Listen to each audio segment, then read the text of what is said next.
সম্মানিত ভিউয়ার্স, আপনারা যারা আল্লাহর ঘরের মেহমান হওয়ার ইচ্ছা পোষণ করেন আর সেটা যদি হয় বড় হজের জন্য, তাহলে অবশ্যই আপনাদেরকে কিছু কাজ করতে হবে। আর সেটা হচ্ছে আপনাকে পূর্ব থেকেই প্রাক নিবন্ধন করে রাখতে হবে। বড় হজের জন্য কিন্তু 1 বছর আগে থেকেই প্রাক নিবন্ধন করে রাখতে হয়। এটা অনেকেই আমরা জানি না।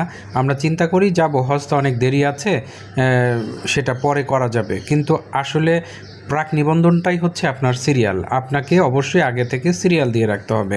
2027 সালে যারা হজ করবেন, অর্থাৎ কেবল কিন্তু 2026 সাল এখনও আসেনি, কিন্তু 27 সালের প্রাক নিবন্ধন কিন্তু চলমান আছে। অলরেডি প্রতিনিয়ত মানুষ 27 সালের জন্য বুকিং কনফার্ম করছে। তাই আপনি যদি 27 সালে বড় হজ পালন করার চিন্তা করে থাকেন, তাহলে অবশ্যই আপনাকে প্রাক নিবন্ধন করতে হবে। জাস্ট এখন প্রাক নিবন্ধন করে রাখলেই হয়ে যাবে, এবং পরবর্তীতে যখন টাইম হবে তখন এজেন্সি আপনাকে বাদবাকি বিষয়গুলো বলবে। কিন্তু 27 সাল আসতে অনেক দেরি থাকলেও এই হজের পরপরই কিন্তু 27 সালের প্রাক নিবন্ধন কার্যক্রম বন্ধ করে দেওয়া হবে। এই জন্য 27 সালের জন্য যারা হজে যাবেন তারা এখনই প্রাক নিবন্ধন করুন। এখন শুধুমাত্র আপনার পাসপোর্ট দিয়ে অথবা ভোটার আইডি কার্ড দিয়ে প্রাক নিবন্ধন করা যাবে।